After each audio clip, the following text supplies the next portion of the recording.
Hey everybody, welcome back to 13 Moons Homestead. My name is Lynette. I'm upstairs in our barn today. I'll link above there. I did a video already on the before state of the barn, but we only covered the downstairs because I wasn't sure that the steps upstairs were sturdy enough, and I didn't want to go up that day by myself. But we have since tested the stairs, and there are some wobbly steps that need repaired, but they are stairs and not a ladder. And I was able to get up here, so I wanted to show you the hay loft up here. This floor is the entire length and width of the barn, and you can see from the outside pictures the shape of the roof. So of course it's tall in the middle and goes down to the floor level at the sides. But there is a ton of space up here. I don't think I'll ever need this much space for hay storage for what we want to do, so it'll be interesting. Potentially maybe the space up here could become finished space. I kind of need a place for my fiber arts, like the dry studio, where a place I can put my weaving loom and my spinning wheels and work on stuff. It would need quite a lot of repair and finishing and insulation and heat and all of that stuff in order to be usable for that. That might just be a daydream. It might be more useful just as barn space, but let me turn the camera around and we'll walk around and I'll show you a couple things in here. It really has some pretty cool features. The guy who built it was the last owner of this house, and clearly they designed it for horses. That's what they had here. But it's very cool to me. I didn't grow up on a farm. I'm not accustomed to seeing a lot of regular farm tools. I'm sure will be mundane to many of you who already use these things every day, but for me it's pretty cool, and I want to show you around a little bit. So you can see here, this is the second half of the steps I came up to get upstairs into the barn.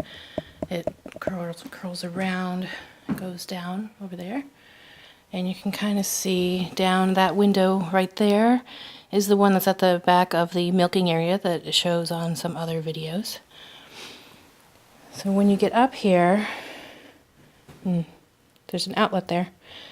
I feel like I need to put flooring in that space, improve the safety of this area.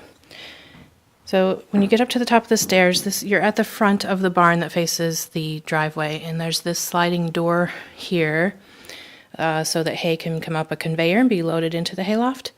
I did try to open it so I could show you, but it appears to be stuck at the top, and I couldn't find a latch.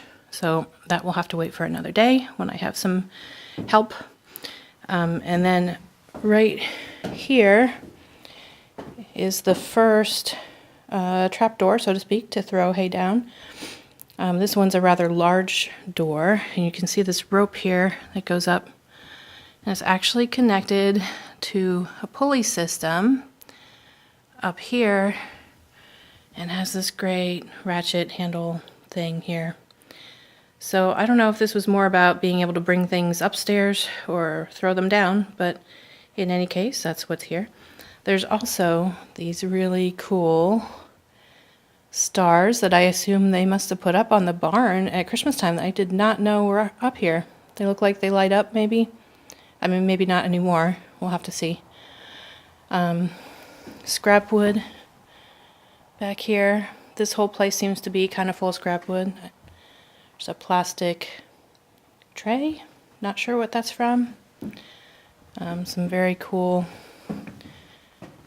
hay hooks here.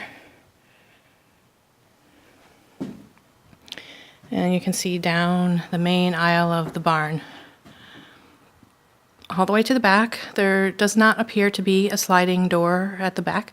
There is something else really cool back there though, and I'll show you when we get back that far. On either side, going down this center hallway, so to speak, there are, if you count the front and the back, a total of 5 separate spaces that seem to be about 8 foot wide and about 10 foot deep each. And I think it's just support structure because of the shape of the roof. And the roof comes down at the sides, past the floor, and curves kind of up here. There are a couple of skylights. There's one right over here, which is really... On the left side, here's this for the first little kind of room area. More stuff stacked up here. There's pallets all over the place. Not sure what those look like, metal runners or gutter covers or something there. There's parts of an old crib here that I think actually might make really great roosting bars, maybe. We'll have to see. They might be too small for chicken feet, I'm not sure. There's some coated chicken wire here, more scrap lumber, some really big, these look like floorboards, thick floorboards. Maybe they go in that entry area over the stairs. Some other random scrap pieces, some rope, an old crate, some wire.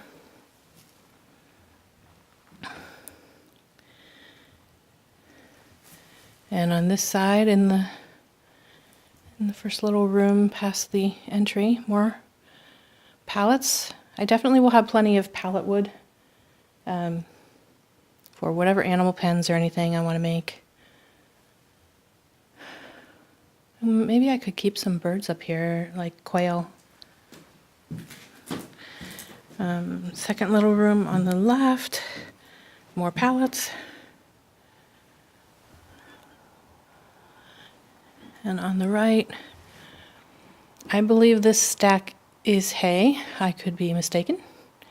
I believe the rest of the stacks in here are straw. It looks actually like it's in good shape. There's not a ton of animal activity up here, which I'm kind of surprised about. I expected it to be much dirtier. There is some. Definitely straw over here. I wish you could see the color better. There's another skylight over this stall. There's a tool sticking up out of the straw back there. I don't know what that is.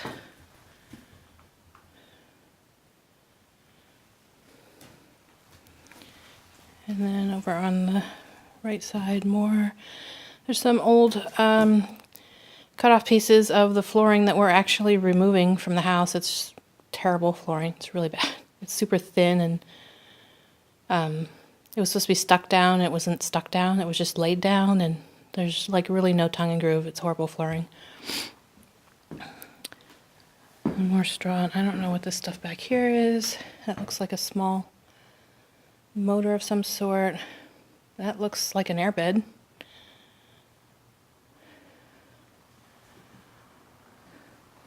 And then up here, some piping. That could all be very useful too, actually. Some more flooring, unused flooring, which will go in the dumpster before we go. Some wire, a roll of wire back here you can't see very well.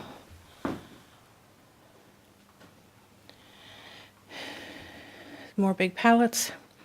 And this is the very cool thing. I was walking around in the pasture outside one day, and I looked up and saw there was a large hole in the back end of the barn that looked like a stovepipe hole, and it even looked a little like brown around the edge, and I'm thinking, why in the world would anybody put a stovepipe up in the hay loft? My son was up here to get pallets the other day, and they found it's actually an owl nesting box. They opened it up. There's feathers. I'm not going to touch it because I don't have anything to clean my hands right now, but there's feathers sticking out there, and there's droppings and stuff all down here that have fallen out through the back. Another feather down there. So that's very cool. If the upstairs stays barn use, I will probably leave it. We'll clean it out. It'd make it nice for them again, because I'll have to do some research. I'm guessing that needs some regular care, but you also don't want to bother it too much. So we'll see. And now that I'm up here, I don't know if you'll be able to see on the video. It's so dark in here.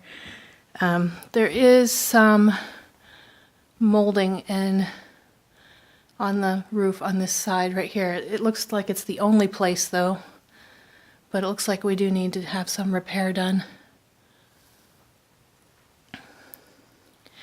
And then the other thing I want to show you is over, of course you can't tell from up here, but I know where the stalls are downstairs, and over each stall there are 1 or 2 of these little trapdoors to put hay or straw down through, and right now there's an electrical cord running down through there from all the way across the barn.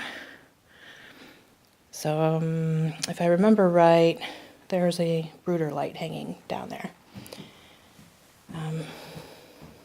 Another one over here. And I actually don't see one over top of the last stall, which is interesting.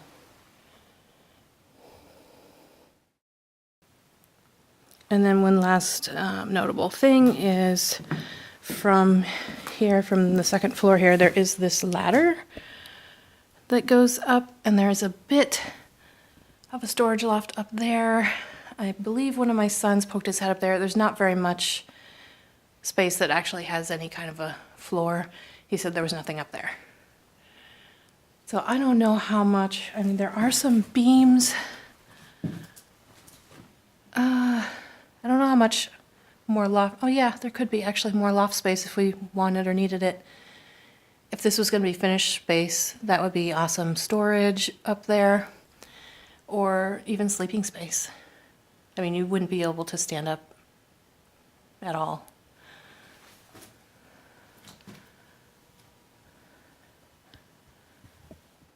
That's pretty much the second story hay loft.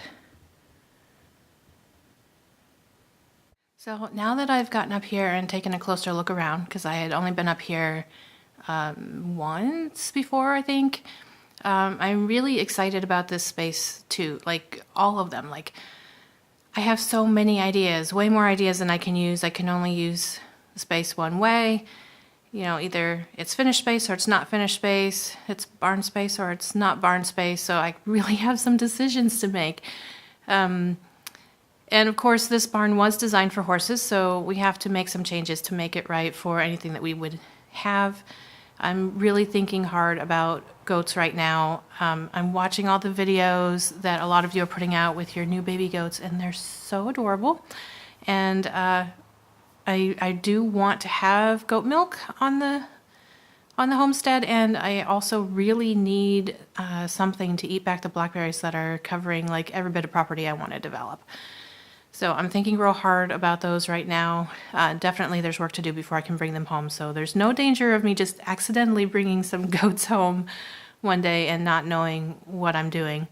I also want to like be able to assemble a kit of like, you know, tools and medicines and things that I should have to take care of livestock animals, because I don't have any of that. This is all brand new to me. Like, I know that goats' hooves and sheep, I believe their hooves need to be trimmed unless they're kept a certain way, and you know, sometimes they might need a shot of something, or they need something to be added to their food.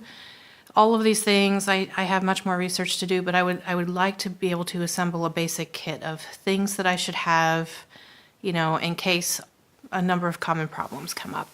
So I'm doing that research, and I'm excited about that. This loft space, so many ideas for goats or sheep, which are the most likely things for me to keep, chickens and quail. I don't think I need an entire second floor hay or straw storage space. So I don't know if maybe some of it can be that and some can be something else, but I'm encouraged that there is at least a stairway up here. I don't have to climb up a ladder to get up here. It does need some help to be truly safe. There's not an adequate railing, and some of the steps are loose. So that does need some help. And clearly now that I'm up here, some of the roof needs repair. But in all, it's really in good shape, and I feel like it's in good enough shape that it could be a finished space if I really want it to be. So I have some thinking to do there, because this building does already have water to it, and the other one does not. So I need to look into that a little bit too to see. There's not very much electric here though, so I got to see how that, like, I'm not sure if there's a panel in this building or if it's just kind of strung out here. So I got to look into that too. But electric is much easier to add than water drainage is. And if there's water to this space, oh, there may not be drainage. I still have work to do. It seems to be the realization every time I go exploring to see what else needs to be done here is that there's just more research to do. And that's fine. I know enough to know that things are in pretty good shape and that this is going to take a couple of years to get the entire property in close to what I am dreaming of it being. So definitely we have to choose our priorities, but we're still exploring right now, so that's good. I wanted to show you today some of the things that I've been dreaming about. We went last weekend into Eugene, Oregon for the home show. They have the biggest one in Oregon. It's the earliest one in the year that I found anyway. And this is the first time that I've actually been able to go to one when we actually owned a house and might actually need services and products. So it was really fun to go. And I picked up, there's a seed company in Cottage Grove, Oregon, which is just a little south at least, of Eugene. And so an hour and a half to 2 hours from where we are here in Monmouth. Anyway, it's called Territorial Seed Company. I've been following them on Instagram for some time. I will link them below. They had some seed packets there, and then they had their catalog. So here's the catalog here, so you can get an idea. And I ended up not picking up seed at the show because I wanted to look through the catalog first. And we had another stop to make, which I'll talk about in a minute. So I've been looking through the catalog since then, since last Saturday. Today's Monday. And I've already picked out several things that I definitely want to buy from them for the garden. The garden is going to be my #1 priority for this year. We're going to make sure that we do some repair and maintenance on all the buildings so that nothing gets any worse until we can really get to it and address each project with the attention that it deserves. But I really want to get the garden area cleared and get as many beds built and filled as we can and get fencing up. That's my goal this year, is to get the garden space established and fencing up if nothing else. I really, really, really want to plant some stuff. So I'm going to push real hard for the garden and the greenhouse kind of as an aside. Probably not the full everything that we need to do to the greenhouse, but at least make it usable for this year. And then the rest of the stuff, you know, we'll just kind of try to keep it from rotting away until it gets its turn. But anyway, Territorial Seed Company is regional to us, so I definitely want to support them. I'm planning to order several things from them. So after the home show then in Eugene the other day, we went to a place that I'll also link down below called Down to Earth. If you haven't been there, it's an amazing store. You know, you walk in one end, and it's this giant old barn that takes up like an entire block. And they've finished it off into this amazing store. One end is all the gardening stuff, and there's an exterior garden center at that end. And then as you go through, then you get to, there's more like indoor plants, and then there's pet stuff. And then there's like a whole big section of gift items. Many of them are local. A lot of them are sustainable and eco-friendly. And then beyond that, there's a giant kitchen section. And in both the gardening section and in the kitchen section, there are huge amounts of really useful books. I get stuck there every time. It's really hard for me to walk away without buying books. But what I went for this time was to see what they had in their nursery and to get seeds, because I saw that they posted on Facebook that some of their seeds had come in. So I did go in and got a bunch of seeds from there, from a variety of companies that they carry. And actually, I don't know, there might be some Territorial seeds in here.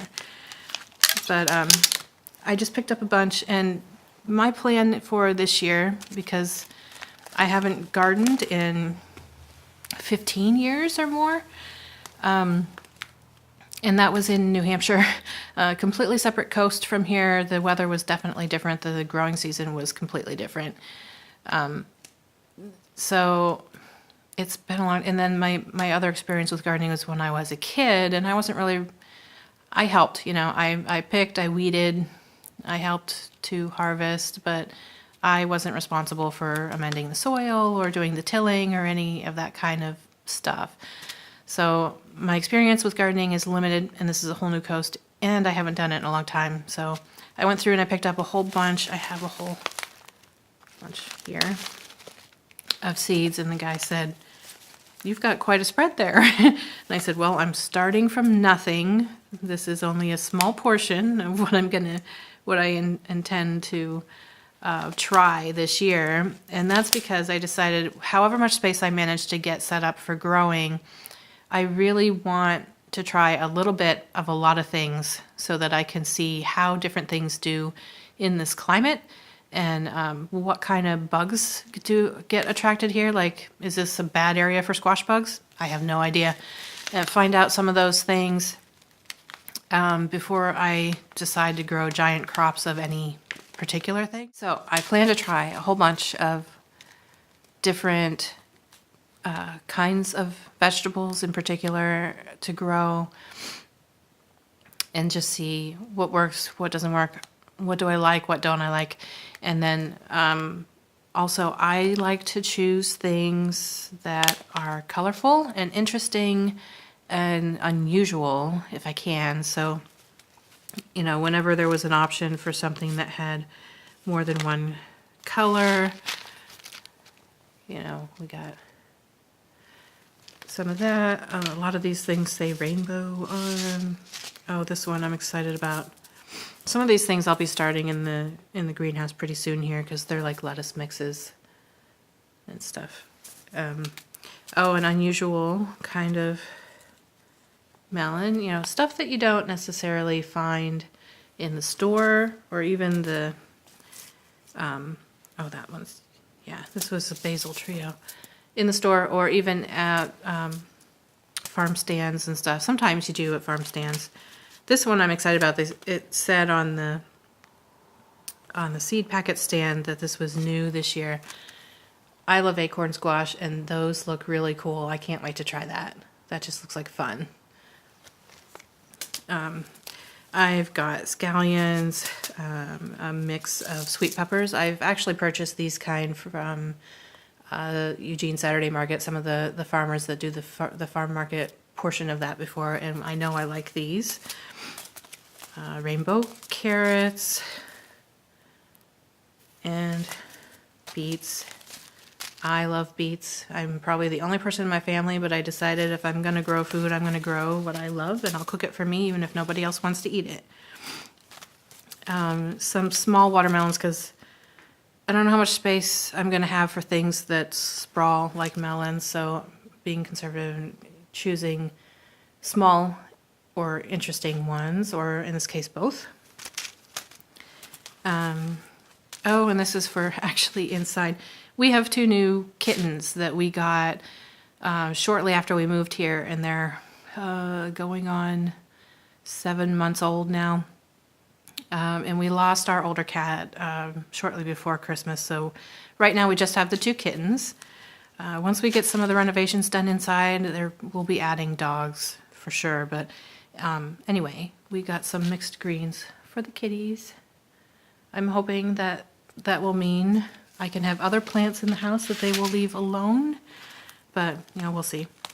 I got ground cherries. These were recommended to me. I only tasted them the first time last summer, so a friend had some. This Three Sisters blend, if you don't know the story of the 3 sisters, the Native Americans called corn, beans, and squash the 3 sisters, and they planted them together on mounds because the corn would come up first and the beans would climb the corn stalks and be supported by the corn stalks, and the squash, because the leaves are so large, would shade the soil and act kind of as a natural mulch and keep it from drying out. I love corn, beans, and squash. I don't know which varieties they have in here, but I used to, when the kids were little, when it was harvest season and these things were coming into the farm stands, I would make Three Sisters soup at the first harvest festival for me, following the wheel of the year, is May and then Samhain. So for both of those, I would always make Three Sisters soup, and it's one of my favorite things still. I make it all the time, and you can use any kind of corn, any kind of beans, any kind of squash. You can have a variety of different soups from that same one concept. And then I got some calendula. I want to do some more reading on companion planting as more natural pest control. Plus, I just love these flowers. So I got some of those because that's the one I remember from 2 decades ago when I studied herbs quite a lot and had a small garden. I got some of the pretty sunflowers just because I want them. And then the one thing I was kind of excited to find that I didn't know you could actually get here. I know when I watch cooking shows on YouTube or TV or whatever, whenever they do something with tomatoes, they will often use San Marzano tomatoes. They're supposed to be the best thing. And they're from Italy, I guess. I didn't know that you could grow them here. I thought it was kind of an exclusive thing, kind of like Vidalia onions and Walla Walla and stuff like that. But apparently you can get some of those too. But this I found, and it was the last one on the rack, so I'm guessing I'm not the only one excited about that. So these should be good sauce tomatoes. So I'm excited about that. That's all the seeds that I have right now. I am planning on ordering from Territorial Seed. I also have the whole seed catalog from Baker's Creek, which I am going through, and I must have a list of 30 things I want from them. So there will be lots more seeds. So my next venture is, besides getting a crew together to clean out the garden space and start getting it established, is to get the greenhouse cleaned out so that I can start seeds. And I'm going to order some grow lights because I have a heater for the greenhouse if I need it, although we actually get a lot of days that aren't super cold in the wintertime. It can get cold at night, though. It does dip to freezing once in a while. Usually it stays in like the 40s in the wintertime, most of the time. But during the days, we've been getting in the upper 40s and even in the 50s. The other day, we had a 53-degree day. It was wonderful.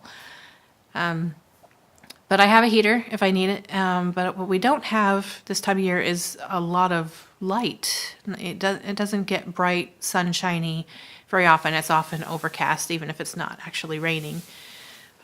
So I'm going to buy some grow lights and probably some of the seed mats, the heating mats that go under the seed trays, to use to get some seeds started.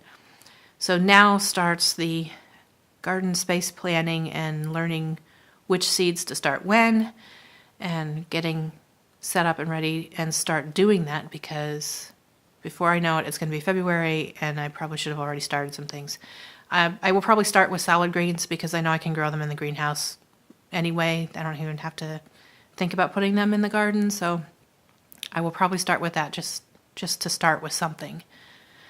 So that's what I have to talk to you about today for this video, other than just to say, did you see the moon last night? It was so pretty. What a great way to start January, to start a new year. With the first full moon, it was a full moon, it was a blood moon, it was a super moon, and we had a full eclipse, which won't happen again this calendar year. Every full moon of the year has a name, and the January moon is most commonly called the wolf moon, which is very cool because not last night, but the night before last, I actually heard howling dogs. I don't think we have wolves in this part of Oregon. I could be wrong, though. I know that they released some and they were trying to grow the populations, but we also have a lot of farmers here, and I'm pretty sure the ones that were released in Eastern Oregon. So probably they're not wolves, but it was very cool to hear. I will share some photos with you. I shared them on Facebook already. I'm going to put it on Instagram, and some will be included in this video that my husband actually took, because he is the photo buff in our family, and he has a decent camera with some pretty cool lenses. So he shared a couple of his photos with me, because I do everything with my iPhone right now, and even if I had a camera, I wouldn't know how to adjust it to get the good photos. So he got some really great ones, and I'll share with you. So cool. Anyway, so that gives you an idea of the loft in our barn and the stuff, and an update on what I'm working on and why, and a brief discussion of the moon, because I just love it. So thanks for joining us, or joining us again if you already follow our channel. If not, hit that subscribe button, hit the bell if you want to be notified anytime I upload a new video. Definitely hit the thumbs up if you liked this video, and share it with your friends. All of those things help our channel grow, and we appreciate them very much. Thanks for joining us. We'll see you again next time.